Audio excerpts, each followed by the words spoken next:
Alors bonjour et bienvenue dans ce nouvel épisode de podcast, bienvenue dans Nouveau CEO, le podcast de ceux qui veulent créer un business en ligne au service de leur vie. Je suis très content de vous retrouver aujourd'hui. Vous avez remarqué, en tout cas je l'espère, si c'est le cas c'est que vous suivez assidûment le podcast, je n'ai pas publié de second épisode la semaine dernière. C'est la première fois depuis qu'on a lancé le podcast Nouveau CEO que je n'ai pas été actif 2 fois par semaine. La raison elle est toute simple, c'est que j'étais pleinement focus la semaine dernière sur le tournage de ma formation productivité qui arrive très vite. Et c'est juste un rappel pour vous dire que parfois, il y a des priorités, des ordres de priorité dans le développement de votre business. Et moi, en l'occurrence, la création d'une offre, ça passe bien avant la création de contenu, sachant que j'ai quand même publié un 2e épisode. Mais en tout cas, je suis très content de vous retrouver aujourd'hui pour cette nouvelle semaine. Et avant de démarrer le sujet du jour qui est extrêmement intéressant, comment rester passionné après 7 ans sur Internet, j'aimerais faire une dernière parenthèse concernant les précommandes du livre. Sachez que les précommandes sont disponibles jusqu'au 24 avril, c'est-à-dire il vous reste moins d'une journée pour profiter des précommandes du bouquin et donc aussi recevoir les bonus qui y sont associés. Dès le 24 avril, donc dès demain, les bonus vont disparaître et vous ne pourrez plus en profiter. Je vous rappelle qu'il y a 4 bonus, 2 masterclass inédites, un condensé de mes meilleures sources d'information et d'apprentissage, et notamment une journée, donc un tirage au sort pour gagner une journée de coaching one-to-one avec moi. Je me déplace chez vous pour vous aider et vous former et faire exploser votre business en une journée, en tout cas essayer de casser certains blocages et vous donner mes meilleures stratégies en direct. Donc si vous n'avez toujours pas précommandé votre livre, il vous reste une journée pour le faire et tenter de remporter la journée de coaching et recevoir tous les autres bonus, parce que tous les bonus seront accessibles pour tout le monde, sauf évidemment la journée de coaching, il n'y aura qu'un gagnant ou une gagnante. Donc, parenthèse terminée, évidemment, tous les liens seront en dessous dans la description. Aujourd'hui, il y a un sujet qui m'intéresse, et un sujet qui est important, c'est la passion, et c'est notamment comment est-ce qu'on fait au fil des années pour perdurer sur Internet, et pourquoi est-ce qu'à mon sens, c'est un sujet qui est très important, parce que c'est un sujet qui est extrêmement lié finalement aux vrais facteurs de réussite. En fait, moi je l'ai vu parce que j'ai publié mon premier contenu sur Internet le 10 juin 2017. Donc ça va faire 7 ans. Cette année, on les fêtera ensemble, j'espère. Et avant ça, donc avant mon premier contenu, j'ai quand même consommé pendant presque une année du contenu d'autres entrepreneurs, etc. Donc on peut dire que factuellement, je suis un petit peu dans le domaine, dans le milieu depuis presque 8 ans. Et en fait, ce qui est intéressant, c'est qu'au fil des années, j'ai vu énormément de choses changer. J'ai vu beaucoup de choses changer, j'ai vu beaucoup de tendances monter, descendre, j'ai vu beaucoup de personnes aussi se lancer, réussir, échouer, et j'ai pu voir passer des centaines, voire même des milliers d'entrepreneurs et apprendre énormément de choses. Et la plupart des gens pensent que ce qui est difficile sur Internet, c'est de réussir et de faire de l'argent à court terme. La plupart sont convaincus que ce qui est le plus compliqué dans le développement d'un business, dans le fait de gagner sa vie sur Internet, de gagner son indépendance, d'entreprendre, c'est les 3, 6 premiers mois, la première année. Alors qu'en vérité, c'est l'inverse. Ce qu'il y a de plus difficile sur Internet, c'est pas les 6 premiers mois. C'est pas les 90 premiers jours. C'est pas de faire 1 000 € les 90 premiers jours, 2 000, 3 000 €. C'est pas de faire 10 000 € la première année. Ce qui est de plus compliqué, c'est d'être là dans 2, 3, 4, 5, 6, 7 ans, 10 ans, 15 ans. Ce qui est plus compliqué, et vous n'avez qu'à regarder, si vous êtes là depuis des années, vous l'avez sans doute remarqué, il y a beaucoup d'entrepreneurs qui réussissent sur le court terme, mais très peu sur le long terme. Et moi, je le sais parce que je suis l'un des entrepreneurs qui a réussi à tenir sur la durée, et on n'est pas beaucoup dans ce cas-là. Ça tient à pas grand-chose en fait. Ça tient à 2 éléments. Un qu'on va couvrir dans cette vidéo et un autre qu'on couvrira dans un autre podcast. Donc celui qu'on couvrira dans cette vidéo, c'est quoi ? C'est la passion. Pourquoi ? Parce que réussir à tenir sur la durée, ça demande quoi ? Ça demande de créer constamment, ça demande d'être présent, ça demande d'apporter toujours plus à son audience, ça demande d'être innovant, d'être créatif, d'avoir de l'énergie. Et tout ça, c'est fortement lié à la passion. Quelque chose qui ne vous passionne pas, malheureusement, vous aurez du mal à le tenir sur la durée. Et le deuxième élément qui est évidemment à toute son importance, c'est l'éthique. On en fera un épisode complet si ça vous intéresse, n'hésitez pas à me le dire. Mais évidemment que l'éthique a toute son importance dans le fait de développer un business sur le long terme.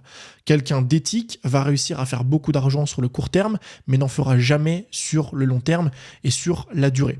Et donc finalement, aujourd'hui, si vous voulez réussir à avoir un business qui se développe, non pas 6 mois, non pas 1 an, mais 2, 3, 4, 5 ans, voire 10 ans, l'un des facteurs qu'on va couvrir dans cet épisode, c'est la passion. Quelles sont, moi, les stratégies que j'ai employées, les techniques et les façons de penser pour réussir au fil des années à constamment me réinventer, constamment être passionné, constamment être animé par ce que je fais au quotidien, alors que, mine de rien, ce qu'on fait, c'est souvent chronophage. Au début, ça paraît fun et ça paraît excitant parce que c'est la première fois qu'on fait quelque chose, qu'on fait ça, la première fois qu'on poste sur Instagram, la première fois qu'on fait une vidéo YouTube, la première fois qu'on fait un podcast, la première fois qu'on sort une formation. Forcément, c'est un truc qui est nouveau et qui est excitant, mais quand on le fait des centaines de fois, voire des milliers de fois, moi, c'est sans doute aujourd'hui ma 700-800e vidéo, comment est-ce qu'on fait au fil des années pour réussir à être excité à chaque fois, alors que ça fait des centaines de fois, une dizaine d'années quasiment qu'on le fait? Eh bien, c'est tout ce qu'on va couvrir aujourd'hui dans cette vidéo. Le premier conseil, qui n'est pas vraiment un conseil, mais qui est plutôt un constat pour démystifier un petit peu cette notion et cette idée de passion, c'est que s'ennuyer dans son business, c'est quelque chose de normal. Et j'aimerais un petit peu dédramatiser ça. Je le disais précédemment, quand vous allez vous lancer dans quelque chose de nouveau, il y aura une sorte de courbe extrêmement exponentielle de kiff. C'est-à-dire qu'au début, la nouveauté va faire que vous allez être extrêmement excité par le sujet. Si vous vous lancez sur YouTube au début, le fait de découvrir le logiciel de montage, le fait de découvrir comment est-ce qu'on utilise une caméra, le fait de découvrir comment est-ce qu'on fait une miniature, toute cette nouveauté-là sécrète de la dopamine, de l'excitation et fait que finalement, c'est un vrai kiff. Par contre, après des semaines, des mois, et au-delà de la temporalité, après une certaine quantité de production, parce que si en 6 mois vous faites 2 vidéos, l'excitation est toujours là, par contre si vous en faites 200, eh bien en fait, on se rend compte que cette courbe, elle redescend extrêmement vite, elle s'essouffle extrêmement vite. Pourquoi ? Parce que c'est une sorte de courbe de nouveauté. En fait, quand vous vous lancez dans un nouveau projet, une nouvelle thématique, quelque chose de nouveau, vous êtes excité au début, et puis après, ça devient une certaine norme, vous vous adaptez. Ce qui vous paraissait excitant, nouveau au début, vous appreniez plein de choses, vous paraît aujourd'hui comme étant quelque chose de normal, et plus vous allez le répéter, plus cette normalité va vous ennuyer. Et là-dessus, j'aimerais vous rassurer, c'est un truc normal. C'est quelque chose de normal, c'est quelque chose qu'on vit tous, parce que l'être humain est fait pour évoluer constamment. Je vous prends mon exemple avec le montage vidéo. Aujourd'hui, le montage vidéo, je le délègue. Et je le délègue d'ailleurs depuis des années, ça fait quasiment 5 ans maintenant que je le délègue. Non pas parce que le montage, c'est pas quelque chose que je maîtrise pas. Je sais monter une vidéo, je sais très bien monter une vidéo. Je sais aller chercher les bonnes musiques au bon endroit, mettre les bons effets, faire des cuts qui sont travaillés, ajouter du dynamisme. Mais je le délègue pas par rapport aux compétences, je le délègue par rapport à l'ennui. Le truc, c'est que j'ai monté dans ma vie des centaines de vidéos. Et c'est sans exagérer, je dois être à 300-400 vidéos YouTube montées, je pense. Et on a cette courbe-là, c'est-à-dire qu'au début, ça m'excitait, c'était génial, c'était fun. Et au bout d'un moment, à force de le répéter, ce qui était fun devient chronophage. Et finalement, quand ça commence à être chronophage, j'ai pas envie de perdre un petit peu la flamme de YouTube, la flamme de la création. Donc je vais commencer, évidemment, on va en reparler dans les prochains points, mais j'ai commencé à déléguer ce concept-là.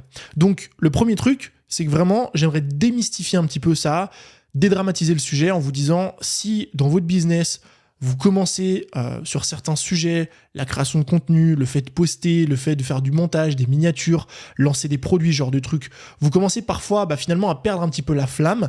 Faut pas vous en vouloir, faut pas vous dire que vous êtes bizarre, ok, vous allez pas réussir parce que les entrepreneurs ont dit que pour réussir, il fallait être passionné par son sujet, machin, etc. Non, ça n'a rien à voir, c'est deux choses différentes. Vous pouvez être passionné par votre sujet et pour autant, dans votre business, il y a des trucs, ça vous saoule un petit peu. Pourquoi ? Parce que au début, c'était excitant, le fait de le répéter des centaines de fois, ça devient une norme et forcément, vu qu'on n'évolue plus dans ce secteur-là, notre norme nous ennuie et on a envie de passer à autre chose. Ça, c'est le premier point. Le deuxième point, et mon deuxième conseil, qui va devenir en fait le premier conseil vraiment pratique, ça va être d'éliminer les trucs chiants de votre business. En fait, dans un business, dans votre activité, on peut scinder la majorité des tâches en 2 catégories. Ce que vous aimez faire et ce que vous n'aimez pas. Et ça se fait à un instant T. C'est ce qu'on disait précédemment avec cette fameuse courbe du kiff, on va appeler ça comme ça. En fait, ce que moi j'aimais au début dans mon business sont des trucs que je n'aime plus aujourd'hui. Le montage, la première fois que j'ai monté une vidéo, c'était incroyable. Je découvrais un nouveau truc, j'allais chercher des musiques, c'était passionnant. Et puis je l'ai fait des centaines de fois. Et puis au bout d'un moment, j'aimais plus trop ça, ça me passionnait plus, ça me faisait plus kiffer. Il y a d'autres choses qui me faisaient kiffer. Parce que, pareil, ça va être un point juste après. Parce qu'en fait, j'ai décalé cette courbe, non plus au montage, mais à un autre truc que j'avais jamais fait. Courbe de nouveauté, au début, c'est le kiff et je suis pleinement investi là-dedans. Et donc moi, ce que je vous recommande, C'est vraiment une vision globale qu'il faut avoir, c'est vous dire, ok, je vais scinder finalement toutes les tâches de mon business en 2 catégories, ce que j'aime et ce que je n'aime pas. Et l'objectif global pour avoir un business qui nous passionne sur la durée, ça va être de faire de plus en plus de choses qu'on kiffe et de moins en moins de choses qu'on ne kiffe pas. Non seulement parce qu'il y a une notion de productivité, une notion d'efficacité, d'efficience, vous êtes souvent beaucoup plus productif, à même à travailler, et vous avez souvent beaucoup plus de résultats dans les choses que vous aimez faire que dans les choses que vous n'aimez pas faire. Et en plus de ça, vous aurez un business qui va, sur la durée, toujours vous plaire. Il y aura toujours cette flamme, toujours cette passion, parce que si au fil des années, vous éliminez perpétuellement les choses que vous n'aimez pas faire dans votre business, et on va en parler évidemment juste après, comment est-ce qu'on fait. Donc vous les éliminez perpétuellement, vous vous retrouvez constamment, même après 2, 3, 4, 5, 10 ans, à faire quasiment que des choses que vous kiffez. Donc comment est-ce qu'on fait pour répartir un petit peu cette balance, pour organiser ça? On prend nos tâches, on les divise en 2 catégories. Et la catégorie je n'aime pas trop, j'aime moyennement, la première chose à faire, c'est de voir si on peut la supprimer. Pourquoi ? Parce que si c'est une tâche qui apporte rien à notre business, qu'on fait quand même parce qu'on s'est dit que c'était important, ce genre de truc, mais que vraiment en termes de résultats, c'est pas vraiment là, on la supprime. Pourquoi se prendre la tête à faire quelque chose qu'on n'aime pas faire et en plus de ça qui apporte pas de résultats ? Si on ne peut pas la supprimer, deuxième chose, on essaye de la déléguer. C'est-à-dire qu'on essaye, ok, on peut pas la supprimer parce que c'est un truc qui est important. C'est quelque chose, je sais pas, gérer le SAV, moi c'est un truc qui me fait pas kiffer, donc est-ce que je peux le déléguer à quelqu'un ? Oui, je peux déléguer, ok, je vais essayer de le déléguer. Parce qu'encore une fois, vous allez vous soustraire de cette tâche qui vous plaît pas, la donner à une autre personne, et j'aimerais insister là-dessus parce que souvent on voit la délégation comme un truc péjoratif, en disant, non mais attends, moi je vais refourguer mon travail que je n'aime pas à quelqu'un qui va le faire, mais attends, c'est pas normal, c'est pas humain, de donner un truc qu'on n'aime pas à une autre personne. Mais, encore une fois, c'est interpersonnel par rapport à notre cours du kiff. Moi, ce que j'aime pas faire aujourd'hui, quelqu'un d'autre adore le faire. Je prends l'exemple avec ma monteuse Maxime, elle adore le montage vidéo. C'est sa passion, elle pourrait, d'ailleurs elle le fait, elle passe des dizaines d'heures chaque semaine à monter des vidéos. Donc il faut aussi sortir de ce paradigme. Maintenant, déléguer, c'est pas toujours simple, ça dépend des tâches, ça dépend du budget qu'on a. Donc dernière chose, est-ce que je peux la simplifier ? Est-ce que je peux réussir à créer un process, essayer d'automatiser la tâche, essayer de faire en sorte que cette tâche ne me demande pas, 1 heure, mais seulement 20 minutes, 15 minutes, 10 minutes, si possible. Et comme ça, en faisant ça, on élimine, on essaye de simplifier et de réduire finalement les efforts qu'on met dans quelque chose qu'on aime moins. Et on investit le temps qu'on a gagné dans quelque chose qu'on aime plus. Deuxième ou troisième point, ça va être de bosser pour un processus et non pas une destination. Et ça, c'est à mon sens l'un des plus grands fléaux des entrepreneurs aujourd'hui, c'est qu'en fait, on se concentre uniquement sur le résultat. On se dit, ok, je vais faire un lancement, il faut que ce lancement, il fasse X milliers d'euros. Je vais faire une vidéo, il faut que cette vidéo, elle fasse X vues, X milliers de vues, ce que vous voulez. Le souci, c'est quoi ? C'est que l'objectif final, le résultat final, c'est un élément qui est hors de notre zone de contrôle. C'est-à-dire qu'on ne peut pas contrôler le chiffre d'affaires qu'on sort, qu'on gagne, on ne peut pas contrôler le nombre de vues qu'on fait avec une vidéo, ni le nombre d'abonnés qu'on gagne. Et le souci, quand on essaye de maîtriser et de se concentrer sur un truc qu'on ne maîtrise pas, c'est qu'on crée de la frustration. Si vous dites demain, moi, je veux gagner avec cette formation, ce lancement, ce produit, ce projet, 10 000 euros le mois prochain, et que ça n'arrive pas, vous mettez tous vos efforts et toutes vos pensées sur le résultat final. Ce qui va se passer, c'est que s'il y a un décalage entre la réalité et vos espérances, ça va créer de la frustration. Et ça, c'est l'inverse du kiff, c'est l'inverse du fait de développer un business qui nous passionne vraiment. Alors qu'il y a un autre élément qu'on peut contrôler, et vous allez voir qui est intéressant. L'autre élément, c'est quoi ? C'est le processus. Et il y a une nette différence entre les deux. Le processus, c'est quelles sont toutes les étapes que je peux maîtriser qui vont me permettre d'obtenir ou d'aller vers ce résultat final. Par exemple, je prends l'exemple d'une vidéo YouTube. L'élément que je ne peux pas contrôler, qui est le résultat final, c'est le nombre de vues. 20 000 vues, 10 000 vues, 50 000 vues. Le processus que je peux contrôler, c'est la création de la vidéo. À quel point je scripte bien, à quel point je tourne bien, à quel point je monte bien, à quel point ma miniature est bien, à quel point le SEO est bien, à quel point la partie promotion de la vidéo YouTube est bien, etc. Et l'idée, c'est quoi ? C'est que quand vous vous concentrez uniquement sur le résultat final, que vous essayez d'optimiser encore une fois les 20 000 vues, les 10 000 vues, etc., que vous allez sacrifier votre vie pour ça, parce que finalement, tous les efforts qu'on va mettre pour atteindre ce résultat, en fait, sont des efforts Enfin, je veux dire, ça nous prend du temps, ça nous prend de l'énergie, ça nous coûte parfois de l'argent. Encore une fois, pour quelque chose qu'on ne maîtrise pas, ça va créer de la frustration et on va perdre le plaisir. Parce qu'on ne peut pas gérer le résultat final. Alors que si on se concentre et on fait en sorte de kiffer, de prendre du plaisir tout au long du processus, à quel point est-ce que je peux kiffer, à quel point je peux prendre du plaisir sur mon script, sur mon tournage, sur mon montage, sur ma miniature, sur mon titre, sur la promotion, sur tous ces éléments-là, à quel point je peux faire en sorte de prendre plaisir sur chacune des parties, eh bien, le résultat final, finalement, on s'en fout un peu. Parce que ce qui compte, c'est de prendre plaisir tout au long du processus. Et souvent, vous verrez, moi, c'est un truc que j'ai pu tester des dizaines de fois, plus on prend plaisir durant le processus, plus on se concentre sur le processus, plus l'outcome, plus les résultats sont présents. Alors qu'à chaque fois qu'on essaie de se concentrer sur les résultats en mettant de côté le processus, eh bien souvent, c'est l'inverse qui se passe.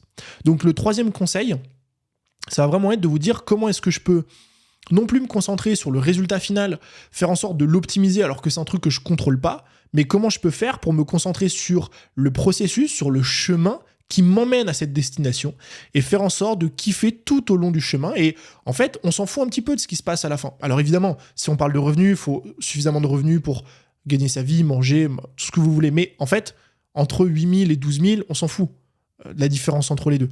Parce qu'à partir du moment où 8 000, c'est assez pour vous, ce qui compte, c'est de prendre plaisir tout au long du processus. Et en plus de ça, étant donné que le business, c'est quelque chose d'éternel, c'est-à-dire qu'on passe notre vie constamment à définir l'objectif suivant, le process suivant, l'étape suivante, ce qui se passe si vous ne prenez jamais plaisir durant le processus, c'est qu'en fait, je sais pas moi, il n'y a que une dizaine, une quinzaine de jours dans l'année où vous prenez vraiment plaisir, c'est le jour où le résultat tombe.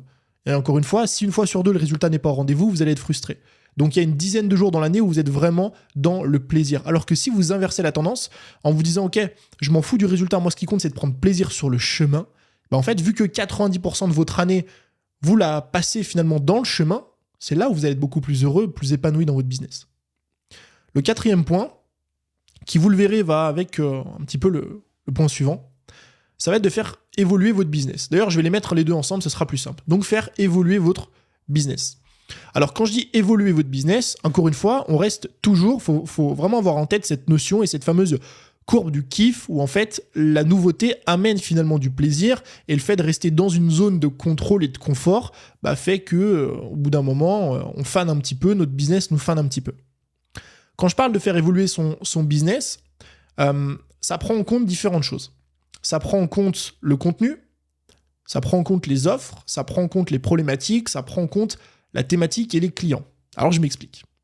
En fait, ce qui peut se passer, et moi c'est un truc que j'ai vécu, que je vis encore un peu aujourd'hui, ce qui peut se passer quand on se lance dans le business, encore une fois, facteur de nouveauté, on se dit ok, moi je vais prendre mon cas. Je me suis lancé dans le business et puis au début je faisais beaucoup de contenu sur Instagram. Je faisais beaucoup de contenu, aujourd'hui aussi évidemment, mais quand même un peu moins. Et en fait je faisais beaucoup de contenu sur le sujet parce que toujours pareil, c'était nouveau. C'était un truc nouveau, je m'y intéressais, les gens s'y intéressaient, donc on avait quelque chose d'assez passionnant parce que finalement c'était un sujet qui était nouveau.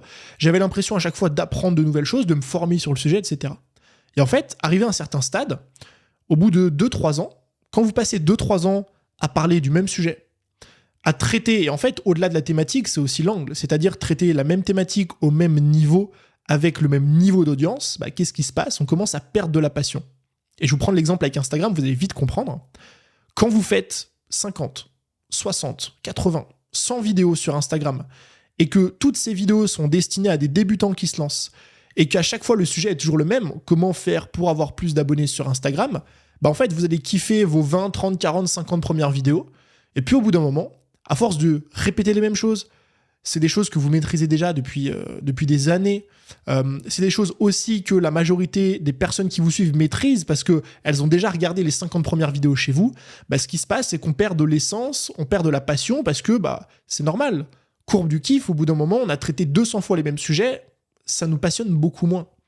Et au-delà de ça, si on parle vraiment d'un point de vue résultat, business, c'est aussi au détriment de votre audience parce que si les gens qui vous suivent ont consommé les 50 premières vidéos, normalement, ces personnes ont évolué. C'est-à-dire que maintenant, Super Tony, tu nous as parlé de ça, j'aimerais monter d'un niveau. J'aimerais que tu nous parles du niveau d'après. C'est quoi le niveau du dessus ? C'est quoi le boss du dessus, en fait ? Maintenant qu'on a des abonnés sur Instagram, on va essayer d'en faire un business. Et donc, comment on crée une offre, comment on lance une offre, comment on gagne de l'argent, comment on fait toutes ces choses. Et encore une fois qu'on a atteint ce niveau-là, on essaie de monter d'un niveau.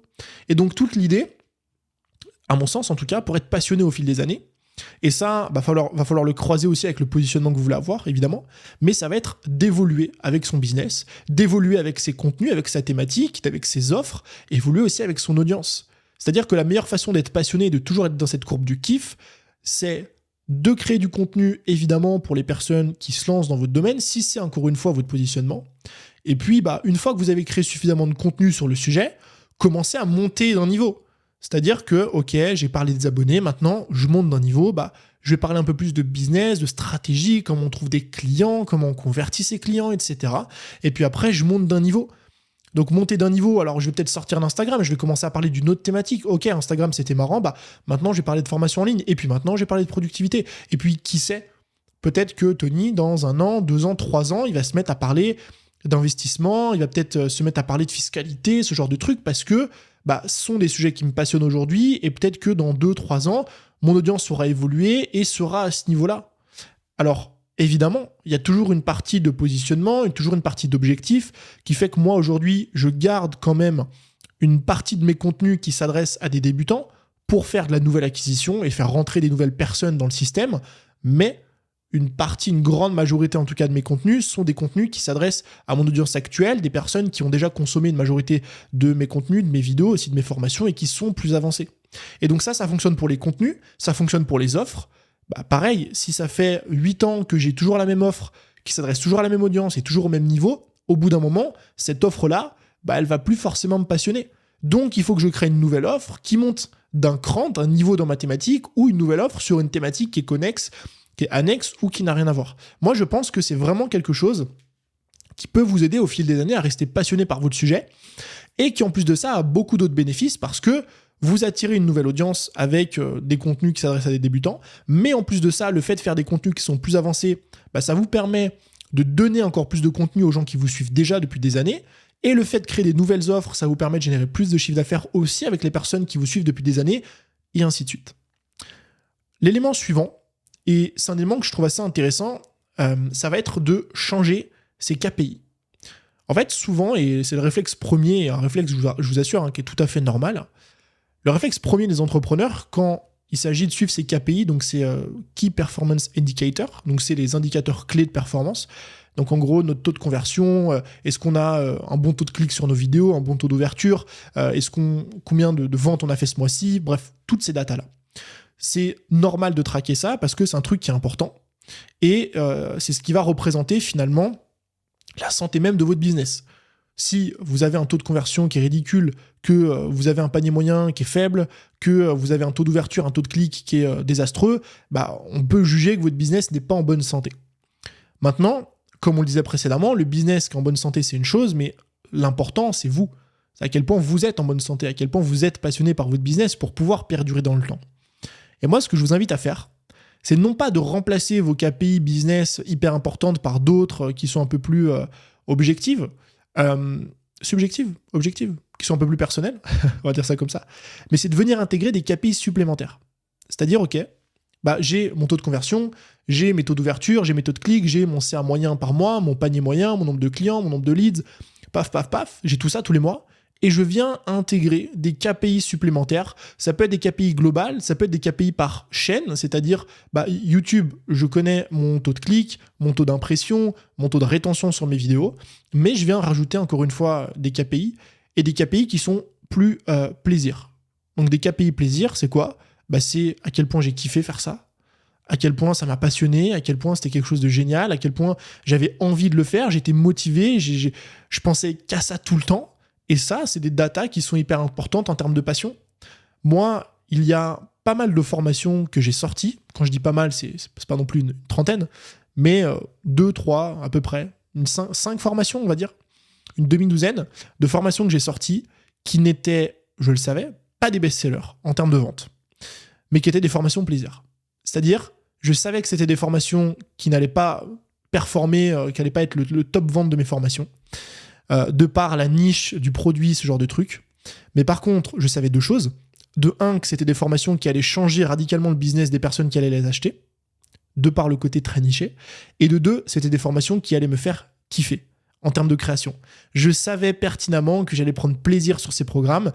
Je savais pertinemment, étant donné que c'est un truc niche, nouveau, avec plein de trucs comme ça, d'automatisation, ce genre de trucs, que j'allais vraiment prendre mon pied en créant ces formations. Et ça, c'est des indicateurs que je suis venu rajouter. Parce que, encore une fois, c'est ce qui me permet de perdurer sur le long terme. Et ce qu'il y a de marrant, c'est que plaisir et business ne sont pas incompatibles. En fait, on met souvent en opposition le plaisir et l'argent, en se disant que il faut forcément faire des choses qui sont hyper chiantes, etc. pour gagner de l'argent, et que si on prend plaisir, on ne gagnera pas beaucoup d'argent. Mais pas forcément. Les bonnes datas sont aussi compatibles avec des datas qui sont plaisantes. Je vous prends mes dernières vidéos YouTube que j'ai sorties. C'est des vidéos YouTube qui marchent plutôt bien. Et pourtant, c'est des vidéos YouTube qui me font kiffer. Le fameux schéma, je prends mon crayon, je fais des petits visuels, genre de trucs, ça me fait kiffer. Parce que je peux rentrer en profondeur, il n'y a pas trop de montage, il n'y a pas trop de préparation, j'ai l'impression de faire une sorte de coaching en direct. Et je prends beaucoup de plaisir à préparer ces contenus-là et à les faire. Pourtant, c'est des vidéos qui marchent assez bien. Et pareil, encore une fois, avec mes formations, je vous le disais précédemment, l'une des formations qui a le mieux marché en 2023, c'est Funnel Academy, et c'est une des formations où j'ai pris le plus plaisir. Parce que, de mon côté, en tout cas à titre perso, tout ce qui est automatisation, trucs où on fait des schémas, machin, ça je kiffe. Et j'ai réussi à allier les deux, et je pense qu'il faut rajouter ces KPI dans son business. Et le dernier point, qui va englober un petit peu toutes ces choses, c'est finalement de lancer de nouveaux projets. Il n'y a rien de mieux, en fait, pour réussir à maintenir une courbe de kiff, une courbe du kiff, dans son business que de lancer de nouveaux projets. Alors, nouveaux projets, ça peut être un bien grand nom. Vous allez le voir, je vais vous donner trois types de projets à lancer. Mais donc les projets que je vais vous donner après, c'est vraiment ce que j'entends par projet, c'est-à-dire que c'est des gros trucs. Mais il n'y a pas que les projets. Ça peut être aussi des nouveaux formats, ça peut être aussi des nouveaux types de contenus, ce genre de trucs. En fait, de créer de la nouveauté. Parce que plus vous allez créer de la nouveauté, plus vous allez maintenir une courbe du kiff qui va être élevée, parce qu'en fait, à chaque fois que vous testez une nouveauté, c'est la première fois que vous le faites, vous kiffez. Vous pouvez faire ça pendant plusieurs semaines, voire plusieurs mois. La courbe du kiff, je vous rassure, elle ne s'écroule pas au bout de 3 jours. Et en fait, dès qu'un format vous saoule, eh bien, vous essayez de tester un nouveau truc. Moi, par exemple, en ce moment, j'adore faire les micro-trottoirs. C'est un kiff, j'aime trop. Je sais qu'au bout d'un moment, ça va me saouler. Le jour où ça me saoule, je teste un nouveau format, j'essaie un nouveau truc. Donc, toute la partie nouveau contenu, nouvelle langue, nouveau format, etc., ça, vous pouvez le faire. Maintenant, vous pouvez, en plus de ça, évidemment, lancer des nouveaux projets. Donc un projet, c'est quoi ? Un projet, il y en a 3 types que je vais disséquer après, mais en gros, c'est par exemple écrire un livre, c'est un projet, ça peut être lancer une marque, c'est un projet, lancer un planeur, c'est un projet, créer un SaaS, c'est un projet, acheter une maison, machin. Donc en fait, il faut comprendre que les projets, ça peut être dans plein de thématiques différentes, dans plein de domaines différents, ça peut être des projets financiers ou non, ça peut être des projets plus ou moins gros. Le premier type de projet, qui est, à mon sens, l'un des plus intéressants, c'est ce que j'appelle la méthode de la pieuvre. En fait, il y a beaucoup d'entrepreneurs qui font ça et beaucoup d'entreprises qui font ça, qui créent des pieuvres. Il faut voir l'image de la pieuvre avec plein de tentacules, d'accord ? Chaque tentacule est un projet qui va être lié à la tête de la pieuvre. Et la tête de la pieuvre, c'est quoi ? C'est vous. C'est vous, notamment, c'est vos thématiques. Et il faut comprendre, dans cette idée-là de pieuvre géante, que chaque tentacule va servir la tentacule d'à côté et les 7 autres. Enfin, la totalité des tentacules. Je vais vous donner un exemple, pour que ce soit plus parlant. Admettons que moi, aujourd'hui, voilà, je vends des formations en ligne, je parle de création de contenu, je parle beaucoup d'Instagram. L'une des tentacules à laquelle j'ai pensé pendant très longtemps, mais que j'ai fini par mettre de côté parce que manque de temps et puis trop gros projet pour moi, c'est de créer un SaaS sur Instagram. En fait, pendant très longtemps, j'y ai pensé, de créer un outil qui allait permettre d'avoir un calendrier de contenu, de planifier ses posts Instagram, de gérer aussi sa communication sur Instagram, donc ses DM, ses commentaires, etc., tout au même endroit. Parce qu'aujourd'hui, je ne trouve pas un outil qui vraiment correspond à ce que je cherche. Et je m'étais longtemps posé la question de créer un SaaS sur le sujet. Et ça, par exemple, c'est une tentacule géniale. Parce que mon business actuel attire beaucoup de personnes qui sont intéressées par le fait de créer une audience sur Instagram. Et c'est des personnes qui pourraient être clients ou clientes de mon SaaS. Même principe, si demain, par exemple, j'ai envie de sortir un livre, donc c'est évidemment ce que j'ai fait, méthode de la pieuvre, mais j'aurais pu sortir un livre sur le sujet d'Instagram, Et encore une fois, effet boule de neige, les gens qui sont dans la première tentacule sont intéressés par la deuxième. Et inversement. C'est-à-dire que les clients de mon SaaS pourraient être aussi clients ou clientes de mes formations. Donc la méthode de la pieuvre, c'est hyper intéressant de vous dire, ok, moi par rapport à mon business actuel, c'est quoi les projets qui me tentent, que je pourrais lancer, évidemment évaluer en fonction du temps que vous avez à dispo, etc. C'est quoi les projets que je pourrais lancer qui en fait serviront le projet que j'ai aujourd'hui. Et forcément, c'est des projets qui sont extrêmement rentables et c'est les plus intéressants parce que vous pouvez profiter de cet effet levier-là, d'avoir déjà bâti une audience qui est intéressée par un sujet. Le meilleur exemple, la meilleure personne le meilleur exemple de pieuvre aujourd'hui, c'est Thibaut InShape. C'est un mec qui a commencé à faire des vidéos YouTube sur le sport, sur la musculation. Il a commencé ensuite à sortir des vêtements, une marque de vêtements de sport. Ensuite, il a ouvert sa salle de sport. Ensuite, il a créé sa marque de protéines et de compléments alimentaires autour du sport, etc., etc. Des programmes. Et en fait, on se retrouve finalement à suivre Thibaut, à l'époque en tout cas, sur ses vidéos YouTube, être passionné de sport. Puis après, on achète chez lui des t-shirts et des vêtements. Et après, on prend des compléments alimentaires chez lui. Et s'il avait ouvert une chaîne, par exemple, de sport, on se serait sans doute inscrit dans cette chaîne de sport, etc. Ce qui fait que vous augmentez le panier moyen par client total dans votre groupe. En fait, vous l'augmentez grandement parce que chaque personne peut être client ou cliente de, finalement, différents business. La deuxième méthode, c'est les projets passion. Les projets passion, c'est des projets qui peuvent être monétaires, mais qui ont en général beaucoup plus tendance à ne pas l'être. Par exemple, l'écriture d'un livre, c'est évidemment, ça entre dans la méthode de la pieuvre parce que ça sert aussi, mais à mon sens, je le tourne aussi comme un projet passion parce que je ne sais pas si vous êtes renseigné, mais l'écriture d'un livre, on ne gagne pas beaucoup d'argent, surtout quand on passe par une maison d'édition. En tout cas, par rapport moi à mon business actuel, je ne fais pas ça pour l'argent du tout. Je le fais parce que vraiment, j'avais envie de le faire.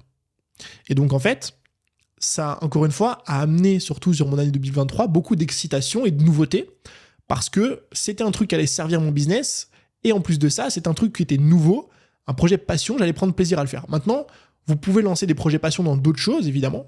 Je ne sais pas, par exemple...